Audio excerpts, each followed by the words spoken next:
Welcome to Percussion Perspectives, a podcast by Henrik Knapper Larsen and Håkon Steine. Each episode of Percussion Perspectives features one or more musical artists in conversation about musical education, practice, and aesthetic and sociological perspectives.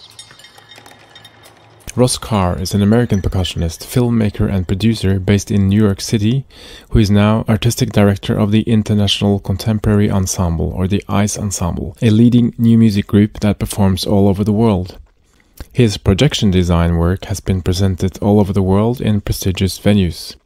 His most recent release, 10.67 Cycles, from which you will hear excerpts in this episode, features the music of composers Ashley Fure and Pauline Oliveros. In our talk, Ross talks about his background as a marching band player growing up in Michigan, his education from the Oberlin Conservatory of Music, and both the music department and the visual art department at the University of California, San Diego, with teachers such as Michael Rosen and Stephen Schick. He talks about his work with the International Contemporary Ensemble, which includes artistic direction and curation, video documentation, as well as performing. He talks about listening as a way of professional research, about the politics of artistic programming, about how the idea of musical taste is a social construct, about the lack of social awareness in his own education, and about issues he finds significant and urgent to the entire music scene today.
My name is Ross Karre. I'm a percussionist based in Brooklyn, New York, and I grew up in Southwest Michigan, which is sort of in the middle of the middle part of the United States, and I grew up in a town with a really prominent band program, marching band mostly, as a lot of students in the United States, especially wind players, brass players, percussionists, grow up through a system of marching bands.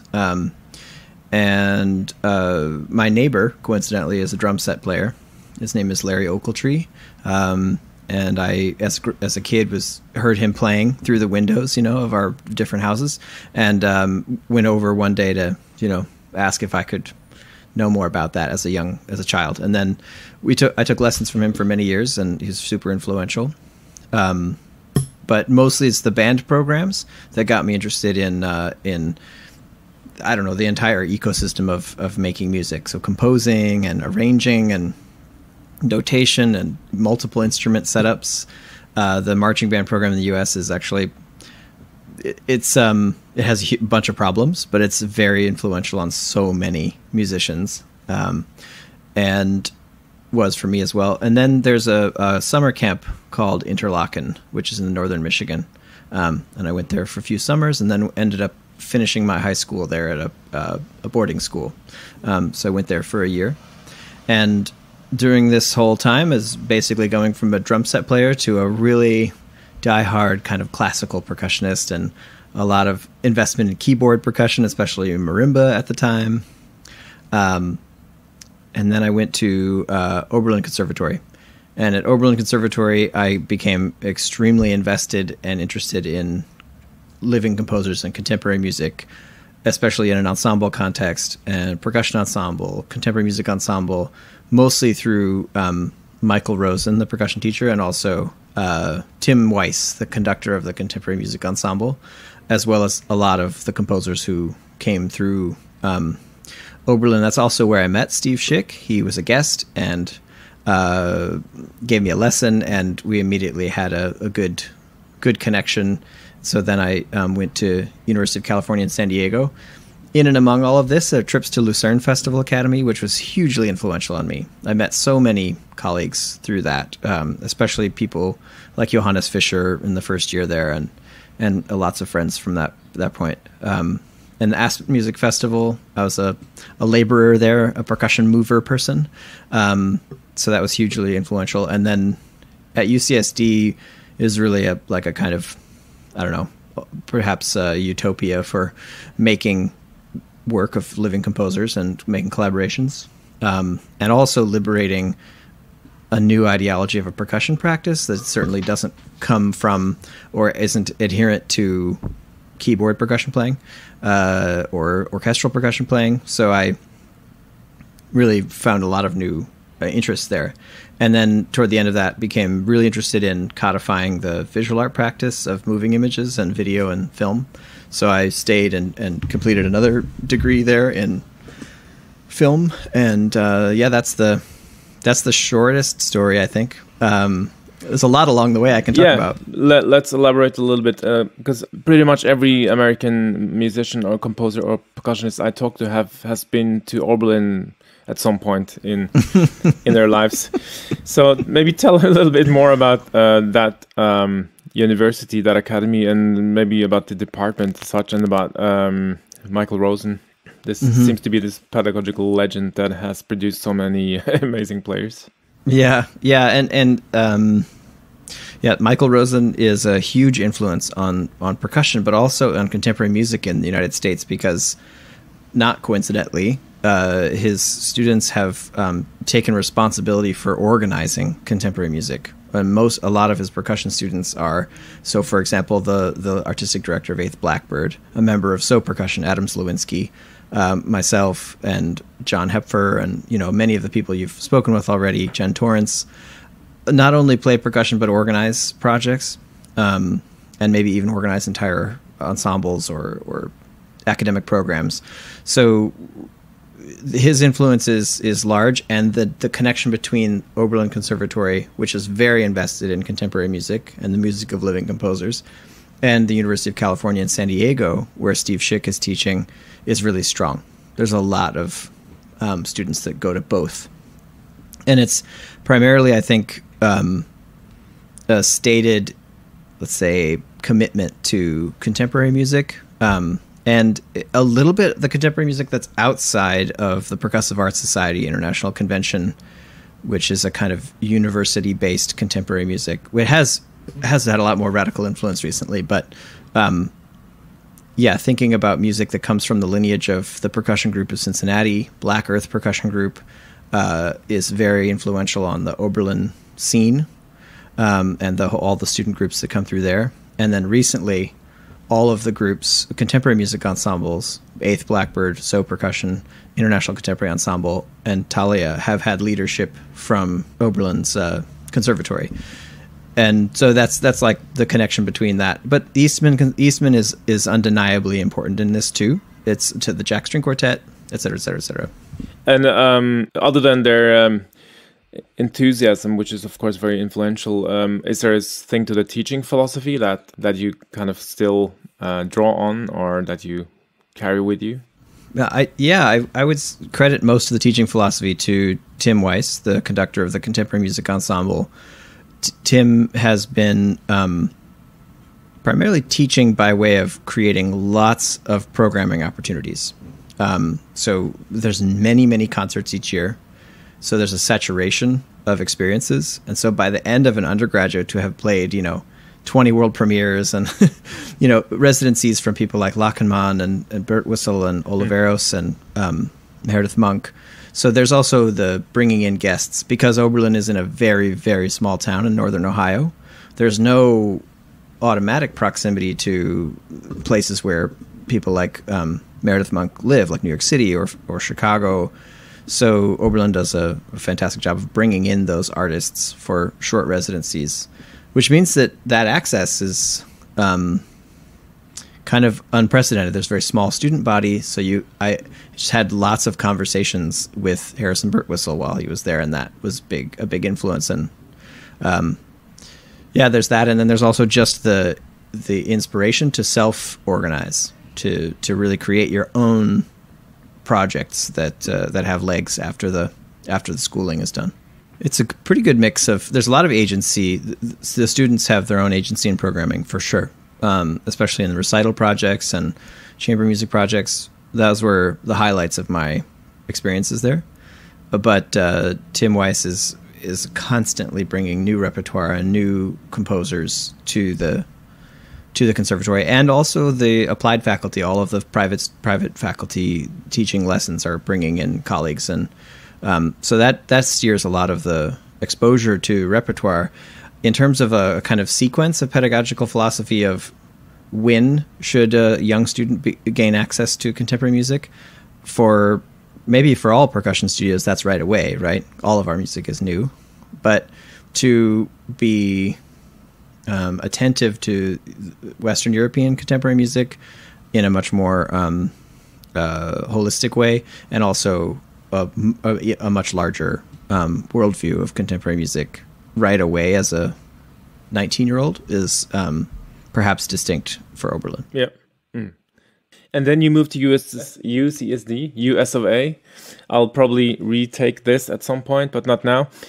And then I think we met in 2008, where you were just you were finishing your DMA, your doctorate. That's right, yeah. And you gained interest in the arts department, and you got interested in video art, and you also studied there for a couple of years, right? As an expansion of your percussion practice, or did you think about leaving the percussion? What was that story?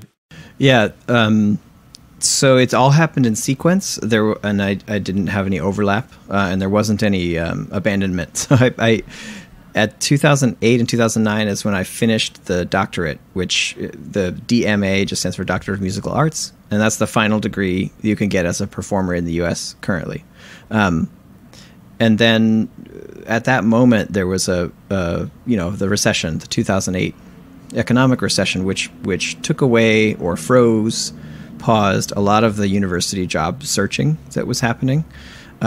So it basically put me in a situation where I could move to a city and be a freelancer, which was exciting, or I could pursue this other interest that has always been a part of my work, but I didn't have much formal education in it outside of a minor. I have a minor in cinema studies from Oberlin, which is like a smaller degree. It's not your major degree, which was music. But then once at UCSD and collaborating with a few of the visual arts colleagues and faculty, I realized that the spirit of their program in the visual arts facility is very similar to UCSD's music department. It's a very strong commitment to contemporary art. Well, it's mostly like experimental art and performance art. But the visual art program for moving image for film practice was really strong, and I was lucky enough to be able to stay and just do that degree. So that's an MFA in visual art. Right. And today you run a business documenting art events, but do you also have a creative practice based on visual media? Yeah, they kind of blur with each other sometimes. But so I moved to New York in 2011 with the idea and the invitation of Claire Chase to play with International Contemporary Ensemble alongside my colleague Nathan Davis, and so we would be two percussionists in this group. Before that, David Schatzko, also an incredible percussionist who's based in Toronto, was in the International Contemporary Ensemble as a percussionist and organizer. So I, in a way, was taking over for him. And immediately started playing concerts, but also filming those concerts and creating a kind of documentation practice which is just event or concert documentation. And a lot of people saw me doing that in the context of the ensemble and asked me to start doing it for their ensembles. And it sort of just grew organically, and I formalized it a little bit under a heading called RCAD, which is Ross Karre Arts Documentation. And that was half of my livelihood for 5 years or so. Just filming concerts, and also really built my community, my friends, and my network of experimental musicians that I feel really grateful for that. And I still do that, especially for the International Contemporary Ensemble. And during the pandemic, it's picked up a little bit because of the need for video distribution of people's artistic practices. But ultimately, it's the collective that is my favorite group of people that I work with all the time in film and video stuff. Has their own entity, as it were, or it's kind of a collective that can just respond to inquiries of people who need event documentation, and then a team could go manage it. But the artistic side of that for me usually takes the form of projection design and projection mapping, which is more of purely visual aestheticized practice. It's not documentary. Although as things start to refine, and if I had to choose one thing to do forever, it would be documentaries. Okay. Yeah.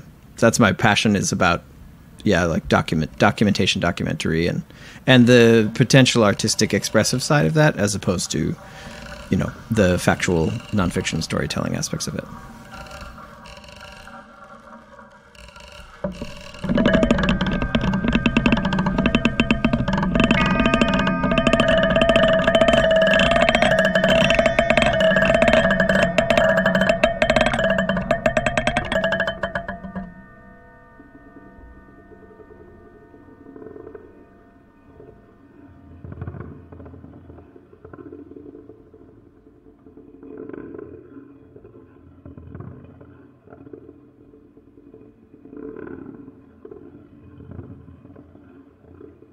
The International Contemporary Ensemble was formed in the late 90s and early 2000s, also by a lot of Oberlin graduates, Oberlin students at the time, who were looking for ways to collaborate. And I don't think the name International Contemporary Ensemble was in their minds at the moment, but the spirit of creating works and commissioning works by living composers seems to have been the start. I wasn't there. I was in the early 2000s. The main organizers were people like Claire Chase, of course, who then went on to be the CEO of the group, and really founded the structure of the group.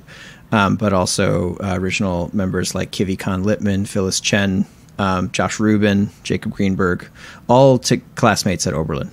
And as they formalized the ensemble, and we zoom forward 20 years to now, 2021, the ensemble is a collective of about 35 musicians, and also a lighting designer, electronic musicians. So it's a collective of artists who work in concert production. And it's a collective that's committed to commissioning new work. First of all, finding new composers, not new to the world, but new to them, and creating meaningful relationships with composers, creating new works by those composers, working a lot with improvisers and generative music makers who don't fall into the composer's title, and then producing this work for the stage or for the recording studio at a pretty high pace. Like it's a very dense calendar, and there's a lot of activity, and it's structured in a very, common model for the United States, where there's a board of directors, a staff of 7 artist administrators, and then the 36 members of the group. And perhaps not unique to the United States, but unique maybe around the world, or from what I've seen, members of the ensemble also serve administrative staff roles. It used to be that all the staff were performers in the group in the kind of earlier days of the structure. And now that's about 2 people on the staff are performers, and the other 5 are administrators, who are their own artists, but not in the ensemble. I remember you saying to me at one point, I think we met in Iceland some years ago, and you said that your day, and this is maybe interesting for students and young pros to hear that you practiced from 8 to 9 in the morning, and then pretty much went emailing from 9 to 10 in the evening. Then in the morning it hasn't changed. Yeah. No, it's not true. It's not true. There have been some changes and improvements. And can you tell me, I mean, was that a life you imagined as a drummer, as a young professional? What has that done to your practice? What has it taught you about efficiency? And there's probably a lot to say about that. Yeah. It's a great question. I don't think I need to be too sentimental about it. I think, like, if I told my 21-year-old self, eventually you'll organize more music than you'll play, that 21-year-old Ross would be disappointed. But it's not disappointing to me now. It doesn't disappoint me in the slightest. So I don't, not to be sentimental, but I don't feel that my percussion practice is the most important thing that I do. And it's no longer the thing that is my highest artistic priority. I really love it. I mean, I like playing percussion. Most of what I like about percussion can be encapsulated in a very, very small sound phenomena kind of world. And when it comes to playing, firstly, of course, a drum set part or a timpani part or something that comes into this other percussion practice, I just don't engage with that. That's like other people, and they're very good at it. So, yeah, I would say, like, I definitely did not aspire to have a drum set craft after I was 19 years old, and I definitely didn't aspire to be a capital T timpanist after I was 20. So I already was committed to the focus, and I don't think I understood the consequences of focusing like that or the opportunities, but that's just the career side of it. In terms of the artistic aspects of that, I am so glad that I made those decisions. I don't have a passion for old music. I don't have a passion for music that's not recently written, full stop. Right. Also not privately. Nope. It's not that I don't have respect for it, and those who I especially respect, historical performance practitioners and their passion for that, but I don't have, want, or need Mozart, Beethoven, and Bach in my life. Right. So I didn't mean only classical music, but also pop music or whatever, world music. But am I right in assuming that a lot of your listening time then is kind of a research thing, like you're looking for new work, new composers? I'm listening all the time, and I actually love the process of submissions that we get and listening to scores and recordings that come our way through that. So I do a lot of listening in that way, and it is research based. If I'm listening to music in the car, it's usually like jazz music or I don't know, genre wise, it's kind of weird, but yeah. Can you say something about the research component of the listening, though? What are you listening for, or how have you learned to kind of liberate yourself from maybe your own likes and dislikes when looking for something that's on behalf of an ensemble and a whole entity? Yeah, that's a awesome question. I think the ensemble is definitely not a medium through which my aesthetic preferences are realized. That's not the mission of the ensemble. So right. It's actually really critical that that separation is created. And so we build lots of mechanisms for that. It's mostly through independent panels, but by just organically, even in organizing the panels, setting up the work samples in a list. I've just recently been doing that, for example, for a project, and right. I get to hear a lot of music, and in that listening, I can use an instinct, which I think is developed just through my practice and my experiences, that says there's something interesting happening here. I wonder if you also think that's interesting, colleague or performer, collaborator. And so there's a lot of those kinds of conversations that come out of this research. And there's also a lot of trying to find ways that the systems that we've built that prioritize things like education pedigree and, of course, white supremacist systems and misogynistic systems are excluding artists, and trying to intentionally find ways to dismantle that exclusion or push against that exclusion or bypass it. So right. That's the biggest part of the effort of the ensemble now, and I've learned a lot in the last few years about good and bad ways to approach that. Right. This has been a major change maybe in the entire scene for the past 5 to 10 years, right? So when we started, it was all about absolutely the kind of canonical works, which happened to be male modernists, and that was like the end of the discussion. Nobody even mentioned anything else, and then all of a sudden this became very politicized. And can you tell us something about that from your perspective, how that changed your curation, how did it change your influence, your thinking? Are there any problems connected to that, or is it all for the better? Yeah, I think that there has been a kind of misstep from, let's say, 1940s and 50s that someone's personal taste mattered. It really doesn't.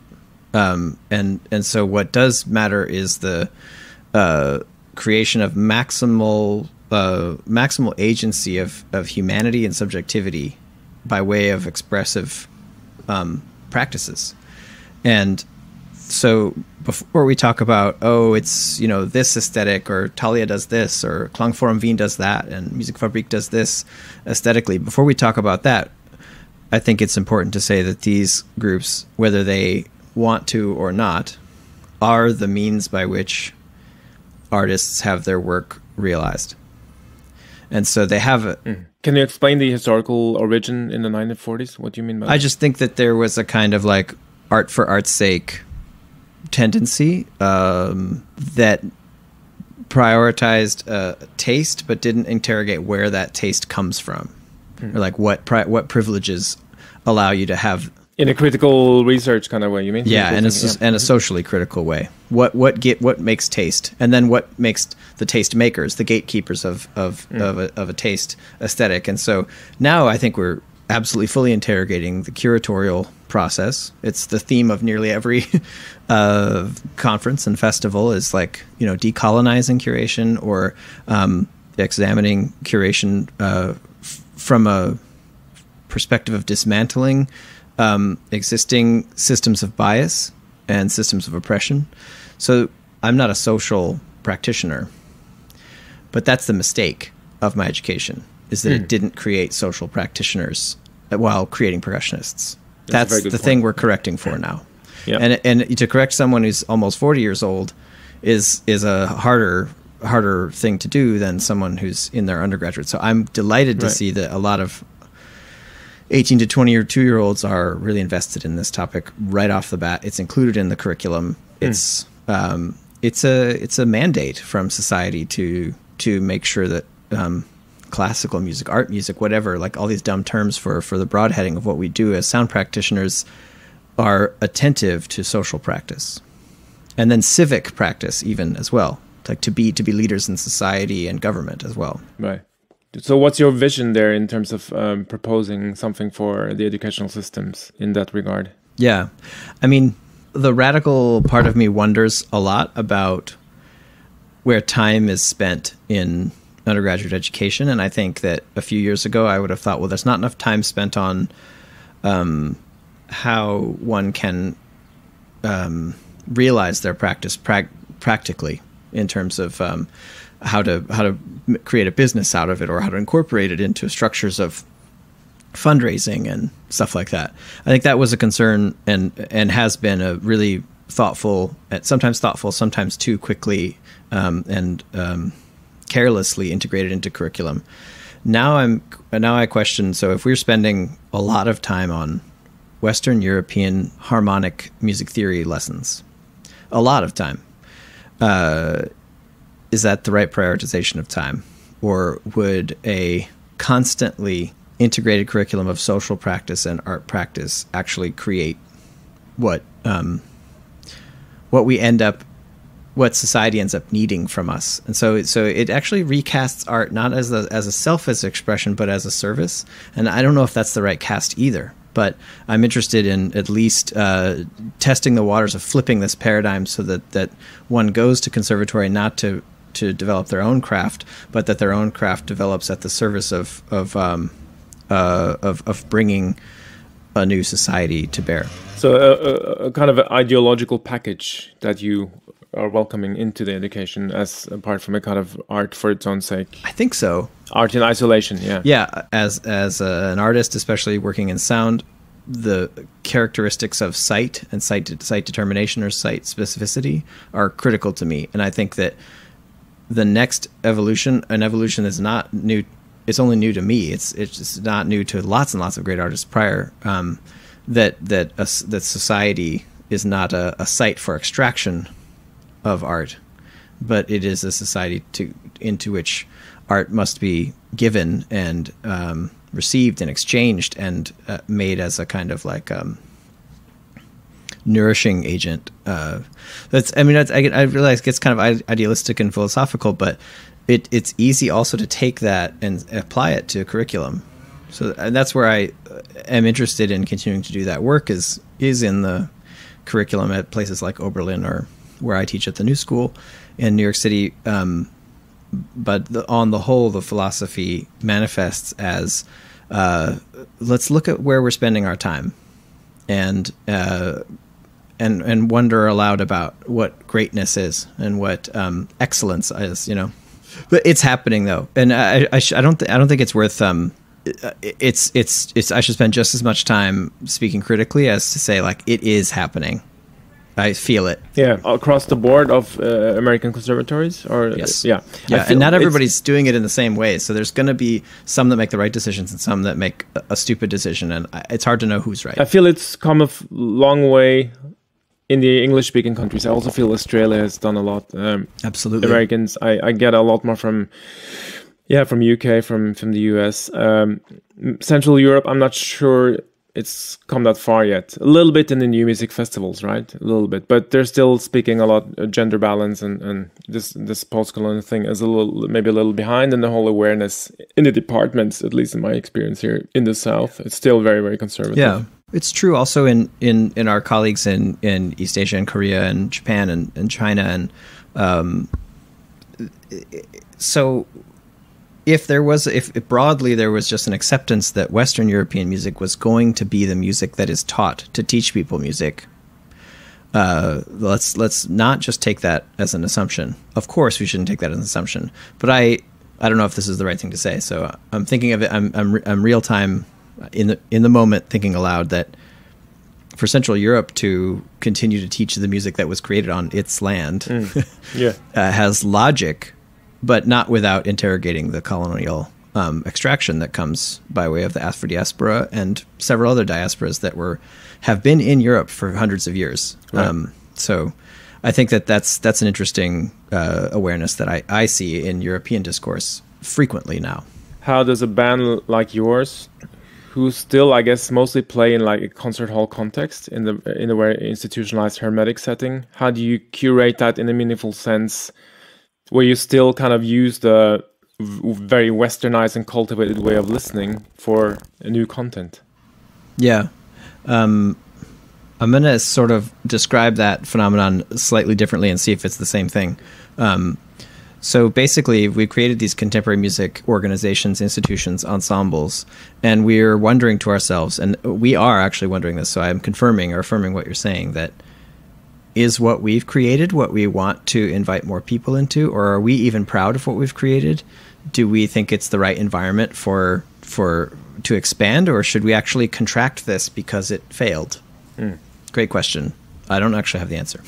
So I feel like it's good-hearted, but there's no big economy or anything like that to offer. It's just a little window, right? In a festival for, I don't know, we don't offer stardom. No, but if I were to be perhaps too naive or hopeful, it would be that what organizations like ours, and I feel it from Musikfabrik too. So I don't. It's not unique to the International Contemporary Ensemble, but it does offer opportunities for people to explore something that they couldn't do alone. So there is value in creating organizations that form collective energy and allow people to do something more than they can do by themselves. And that's like almost childishly naive or hopeful, but it's okay. I think that's what's driving us. And so if that's the case, and there's still work to do to create the environment that comes by way of that collective action or collective creativity is healthy or not. Is it equitable? Does it have equity? Does it prioritize equity? And those questions are not answered sufficiently. So they're still in the question mode, and they need to be addressed urgently. But one thing I do know is that if inclusion and inclusivity are the primary agents of critical advancement, then it's important that there's openness in the systems design and the environmental design, so that once new artists and voices and administrators are in these organizations, then they have the ability to change them. That the new voices have the ability to change the organization, as opposed to come in and try to fight for the change they need to see. So it's like two things at once, which is inclusion, but also openness, like radical openness towards shifts and change. This is not happening very easily. This is I think could be described as the central conflict in contemporary music organizations, but potentially just like music organizations. I just don't know much about old music organizations.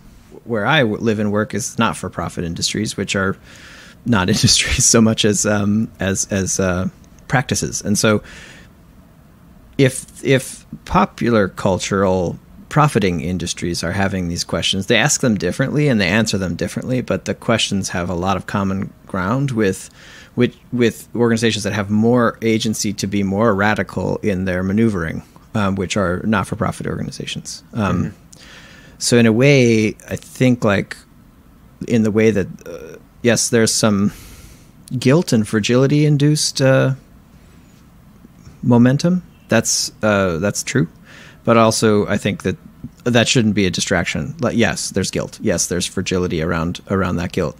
But that's just a kind of byproduct of the core aim of inclusion. And I think that countries that have they have a long way. All countries have a long way to go. All nations that took extractive advantage of the colonial practice, like Australia and Canada and the United States, have a long way to go with treatment of indigenous culture and people.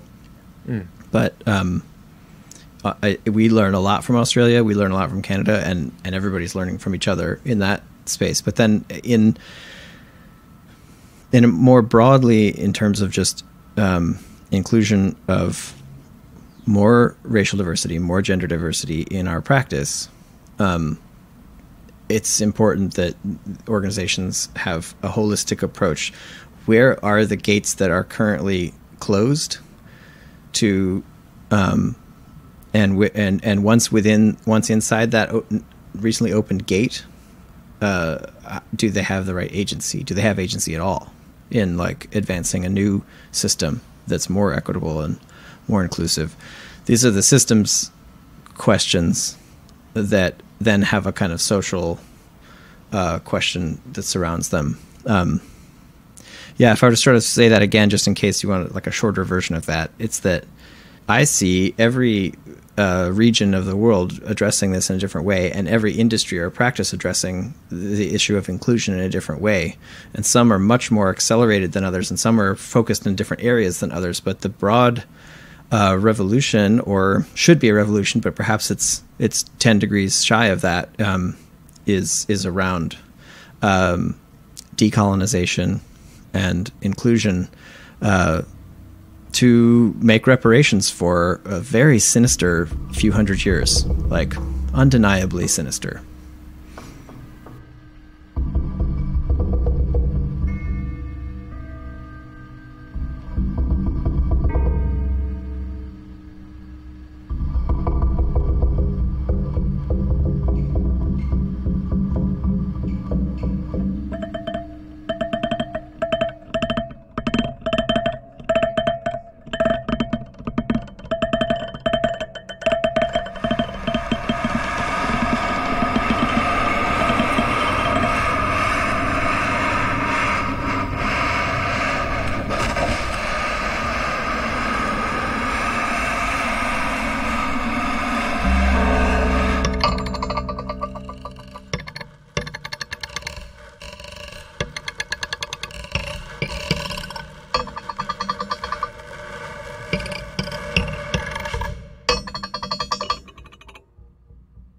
I think that in all the sort of headspace that goes toward organizing and communication and relationships in an artistic practice in the field, especially in the U.S., it is sometimes hard to find the moments of expression that feels personal to me or collaborative.